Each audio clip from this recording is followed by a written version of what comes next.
Home மேக்கராகவே இருக்க விரும்புகிறேன் என சொல்லும் படித்த பெண்கள் 200 பெரியார் இல்ல 400 பெரியார் வந்தாலும் முடியாதுடா. எதுக்கு? உங்களை திருத்துறதுக்கே. படிக்கிறது அறிவு வளர்த்துக்கிறது தானே தவிர it is not to go for a work or to earn. எனக்கு ஒண்ணுமே புரியல. அதுதானப்பா எனக்கும் புரியல. படிச்ச டிகிரியை வச்சு நான் வீட்ல மட்டுமே இருந்துக்குவேன் அப்படின்னா நான் படிக்க வேண்டிய அவசியமே இல்லை. இந்த அவமானம் உனக்கு தேவையா? பயன் மட்டும் தான் கல்வி கிடையாது, பகுத்தறிவும் தான் கல்வி. இதெல்லாம் நம்புற மாதிரியாங்க இருக்குது. படிப்புங்கிறது ஒரு பெரிய ஆயுதம். நம்ம அச்சீவ் பண்ணணும்னு நினைக்கிறத நம்மளால அச்சீவ் பண்ண முடியாது. என்னோட பின்றல்ல நிறைய போறா. அச்சீவ்மெண்ட் என்னோட ஃபேமிலி தான். நான் இன்னைக்கும் இல்ல எப்பயுமே சொல்லுவேன். எங்களை மாதிரி ஒரு கப்பு காஃபி போட்டு டிவி முன்னாடி உட்காந்து ஆஹா பா வயல முடிஞ்சதுடா. அவங்க லேசியா இருக்கிற மாதிரி எனக்கு ஃபீல் ஆகுது. நீங்களும் அப்படி நினைச்சீங்க இல்லையா? ஆமா சார்.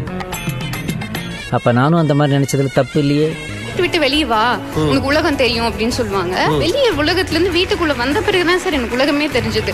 விதிங்கிறது தம்பி, ஒரு மனுஷன் போய் பேசலாம், ஆனா ஏக்கர் கணக்கில் எல்லாம் பேசக்கூடாது. உங்க ஹஸ்பண்டுக்கு என்னென்னலாம் செய்யணும்னு ஆசைப்படுறீங்க? தலைக்கு எண்ணெய் தேய்ச்சி விடுறதுல இருந்து அயன் பண்ணி கொடுக்கறதுல இருந்து அன்னைக்கு கால் புடிச்சு விடுறது ஷூ எல்லாமே நான் தான் பண்ணேன். உங்க ஹஸ்பண்ட மட்டுமே நீங்க டேக் கேர் பண்றதுக்கு எதுக்காக நீங்க MBA படிக்கணும்? யூனிவர்சிட்டி ரேங்க் ஹோல்டர் 75,000 7 வருஷத்துக்கு மேல சம்பாரிச்ச ஒரு ஆளு என்னுடைய மதிப்பு குறைகிறது அப்படின்னு உங்களுக்கு தோணலையா? இப்ப நான் என்ன உங்கள்ட்ட சொல்றது? நியூக்ளியர் ஃபேமிலில பேரண்டிங்கே சேலஞ்சிங்கா இருக்கு சார். மக்களை வீடியோ பிடித்திருந்தால் லைக் பண்ணுங்க, அப்புறம் சப்ஸ்கிரைப் பண்ணி வச்சுக்கோங்க. நன்றி.